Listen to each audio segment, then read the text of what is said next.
ನೋಡಿ, ಒಂದು ಕಡೆ ಕಮರ್ಷಿಯಲ್ ಸಿಲಿಂಡರ್ ಸಿಗ್ತಾ ಇಲ್ಲ, ಮತ್ತೊಂದು ಕಡೆ ಇಂಡಕ್ಷನ್ ಸ್ಟವ್ ಸಿಗ್ತಾ ಇಲ್ಲ. ಜನ ಏನು ಮಾಡಬೇಕು? ಸೌದೆಗಳಿಗೆ ಈಗ ಭಾರಿ ಡಿಮ್ಯಾಂಡ್ ಬಂದ್ಬಿಟ್ಟಿದೆ. ಎಲ್ಲ ಕಡೆ ಸೌದೆ. ಕಲಾಸಿಪಾಳ್ಯದ ಸೌದೆ ಅಂಗಡಿಯೊಂದರಲ್ಲಿ ಬೇಡಿಕೆ ಹೆಚ್ಚಾಗಿದ್ದು, ಹೋಟೆಲ್ ಸಿಬ್ಬಂದಿ ಸೌದೆ ಖರೀದಿಗೆ ವಿಚಾರಣೆಯನ್ನು ನಡೆಸ್ತಾ ಇದ್ದಾರೆ. ಇರೋ ಸ್ಟಾಕ್ ಖಾಲಿ ಆದರೆ ಮತ್ತೆ ಸೌದೆ ತರಿಸೋದಕ್ಕೆ ಪ್ಲ್ಯಾನ್ ಮಾಡ್ಕೊಂಡಿದ್ದಾರೆ. ಸೊ ಅಲ್ಲಿಂದ, ಅಂದರೆ ಸ್ಥಳದಿಂದ ನಮ್ಮ ಪ್ರತಿನಿಧಿ ಪ್ರಕಾಶ್ ಡಿ ರಾಂಪುರ್ ಒಂದು ವರದಿಯನ್ನು ಕೊಟ್ಟಿದ್ದಾರೆ. ನೋಡ್ಕೊಂಬರೋಣ ಬನ್ನಿ. ಬೆಂಗಳೂರಲ್ಲಿ ಕಮರ್ಷಿಯಲ್ ಗ್ಯಾಸ್ ಸಿಲಿಂಡರ್ಗಳ ಅಭಾವ ತೀವ್ರಗೊಳ್ತಾ ಇದೆ. ಸಿಲಿಂಡರ್ಗಳು ಸಿಗದೆ ಇದೀಗ ಹೋಟೆಲ್ಗಳು ಬಂದ್ ಆಗಿದ್ದಾವೆ. ಸೌದೆಗಳಿಗೆ ಭಾರಿ ಡಿಮ್ಯಾಂಡ್ ಶುರುವಾಗಿದೆ. ಸದ್ಯ ಸೌದೆಯ ಅಂಗಡಿಯ ಒಳಭಾಗದಲ್ಲಿದ್ದೇನೆ. ಗಮನಿಸ್ತಾ ಇದ್ರಿ, ಈಗಾಗಲೇ ನಾನಾ ಹೋಟೆಲ್ಗಳಿಂದ ಸೌದೆಗಳ ಖರೀದಿಗೆ ಬೇಡಿಕೆ ಕೂಡ ಹೆಚ್ಚಾಗಿದೆ. ಇಲ್ಲಿಗೆ ಬಂದು ವಿಚಾರಣೆಯನ್ನು ಕೂಡ ನಡೆಸ್ತಾ ಇದ್ದಾರೆ. ಇಂತಿಷ್ಟು ಕೆಜಿಗೆ ಇಂತಿಷ್ಟು ದರ ಅಂತ ಹೇಳಿ ಕೂಡ ನಿಗದಿ ಮಾಡಲಾಗಿದೆ. ಈಗ ಹೋಟೆಲ್ಗಳಲ್ಲಿ ಗ್ಯಾಸ್ ಸಿಲಿಂಡರ್ಗಳ ಖಾಲಿ ಆಗಿರುವಂಥ ಕಾರಣಕ್ಕಾಗಿ ಈಗ ಸೌದೆ ಒಲೆಯ ಮೂಲಕವಾಗಿ ಅಡಿಗೆಯನ್ನು ತಯಾರು ಮಾಡೋದಕ್ಕೆ ಹಲವು ಹೋಟೆಲ್ಗಳು ಮುಂದೆ ಬಂದಿದ್ದಾವೆ.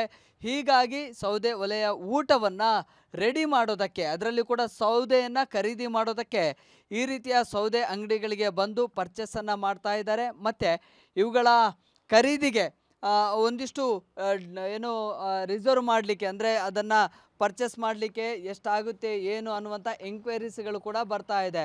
ಸೊ ಈ ನಿಟ್ಟಿನಲ್ಲಿ ಈಗ ಸೌದೆ ಅಂಗಡಿಗಳು ಎಲ್ಲೆಲ್ಲಿದ್ದಾವೆ ಅಲ್ಲಿ ಹೋಟೆಲ್ನ ಮಾಲೀಕರು ಹೋಗಿ ಆ ದರವನ್ನು ಕೇಳುವಂಥದ್ದು ಮತ್ತು ವಿಚಾರಿಸುವಂಥದ್ದು ಕೂಡ ಹೆಚ್ಚಾಗಿ ಬರ್ತಾ ಇದೆ. ಸೊ ಈಗ ಸೌದೆ ಅಂಗಡಿಯ ಮಾಲೀಕರಿದ್ದಾರೆ, ಮಾತನಾಡಿಸ್ತೀನಿ. ಸರ್, ಬೇಡಿಕೆ ಹೆಂಗಿದೆ? ಬರ್ತಾ ಇದ್ದಾರಾ? ಕೇಳ್ತಾ ಇದ್ದಾರಾ? ಮತ್ತು ನೀವು ಇಲ್ಲಿ ಹೇಗೆ ಇದನ್ನು ನಿರ್ವಹಣೆ ಮಾಡ್ತೀರಿ? ಅದೇ ಸರ್, ಈಗ ಬರ್ತಾ ಇದ್ದಾರೆ. ಈಗ ಅಷ್ಟೇನು ಹೆಚ್ಚಾಗಿ ಇನ್ನೂ ಇಲ್ಲ, ಸ್ಟಾರ್ಟ್ ಆಗಿಲ್ಲ. ಇವಾಗ ಡಿಮ್ಯಾಂಡ್ ಸ್ಟಾರ್ಟ್ ಆಗಿದೆ ಸೌದೆದು. ಬರ್ತಾ ಇದ್ದಾರಲ್ಲ ಕಸ್ಟಮರ್ಸು. ಈಗಷ್ಟೇ ಆರಂಭ ಸರ್. ಬಂದಂಥವ್ರು ಏನು ಕೇಳ್ತಾ ಇದ್ದಾರೆ? ಯಾವ ಪ್ರಮಾಣದಲ್ಲಿ ಕೇಳ್ತಾ ಇದ್ದಾರೆ? ಕೆ ಜಿಗೆ ಎಷ್ಟು ಕೊಡ್ತಾ ಇದ್ದೀರಿ? ಇಲ್ಲ, ಅವ್ರಿಗೆ ಎಷ್ಟು ಕೆ ಜಿ ಬೇಕಾಗುತ್ತೋ ಅದನ್ನು ಕೊಡ್ತೀವಿ, ನಾವು ಸಪ್ಲೈ ಮಾಡ್ತೀವಿ. ಅದಂತೂ ಎಲ್ರಿಗೂ ಉಂಟು. ಸೌದೆ ನಮ್ಮಲ್ಲಿ ಏನು ಸ್ಟಾಕ್ ಇದೆ ಅದನ್ನೆಲ್ಲ ಸೇಲ್ ಮಾಡೋಕ್ಕೆ ಇಟ್ಟಿದ್ದೀವಿ. ಓಕೆ, ಈಗ ಈ ಡಿಮ್ಯಾಂಡ್ ಜಾಸ್ತಿ ಆಗ್ತಿದ್ದಂಗೆ ನೀವು ಹೆಚ್ಚುವರಿಯಾಗಿ ತರಿಸ್ಕೊಳ್ಳೋದು ಆ ಥರದ್ದೇನಾದರೂ? ಇಲ್ಲ, ಇಲ್ಲಿ ಖಾಲಿ ಆದರೆ ಮತ್ತೆ ನಾವು ತರಿಸ್ತೀವಿ ಅಷ್ಟೇ. ಲೋಡ್ ಫುಲ್ ಹಂಗೆಲ್ಲ ತರ್ಸೋಕ್ಕಾಗಲ್ಲ. ಖಾಲಿ ಆಗ್ತಾ ತರಿಸ್ತೀವಿ, ಸಿಗ್ತಾ ಇರುತ್ತೆ ಯಾವಾಗಲೂ. ಓಕೆ, ಹೆಂಗೆ ಡಿಮ್ಯಾಂಡ್ ಬರುತ್ತೆ ಹಾಗೆ ನೀವು ತರಿಸ್ತೀರಿ? ತರಿಸ್ತೀವಿ. ಈಗ ಸದ್ಯಕ್ಕೆ ಯಾವ ಅಂದರೆ ಸೌದೆಗಳಿಗೆ ಬೇಡಿಕೆ ಸರ್? ನಾನಾ ಮರಗಳದ್ದು ಎಲ್ಲ ತರ್ತಾ ಇರ್ತಾರೆ.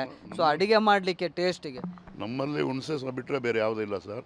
ಹುಣಸೆ ಒಂದು ಕೆಂಡ ಜಾಸ್ತಿ ಇರುತ್ತೆ, ಬಟ್ ಅದು ಇನ್ನು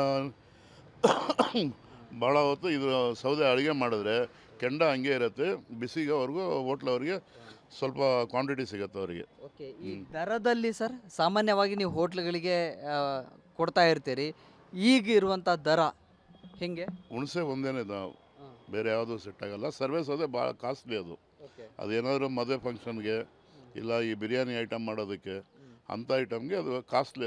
ಅದು ಯಾರು ಲೈಕ್ ಮಾಡಲ್ಲ ಅಷ್ಟು. ಓಕೆ, ಈ ಹೋಟ್ಲುಗಳಿಗೆ ಹೊರತುಪಡಿಸಿ ಸರ್ ಕೆಲವೊಂದು ಪೂಜಾ ಕಾರ್ಯಕ್ರಮಗಳಿರುತ್ತೆ, ಕೆಲವೊಂದು ಮದುವೆ ಫಂಕ್ಷನ್ಗಳಿರುತ್ತೆ.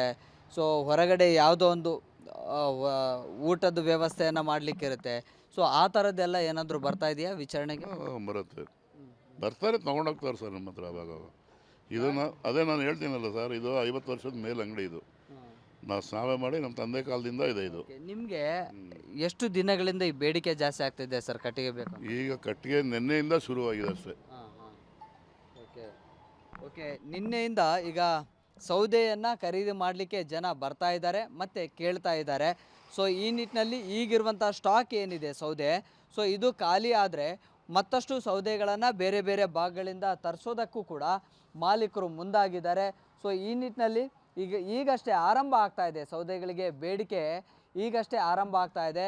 ಇಲ್ಲಿರುವಂಥ ಸ್ಟಾಕ್ ಖಾಲಿ ಆದರೆ ಮತ್ತೆ ತರಿಸೋದಕ್ಕೂ ಕೂಡ ಮಾಲೀಕರು ಮುಂದಾಗಿದ್ದಾರೆ. ವಿಡಿಯೋ ಜರ್ನಲಿಸ್ಟ್ ಸುಹಾಸ್ ಜೊತೆ Prakash D Rampur, public TV, Bengaluru.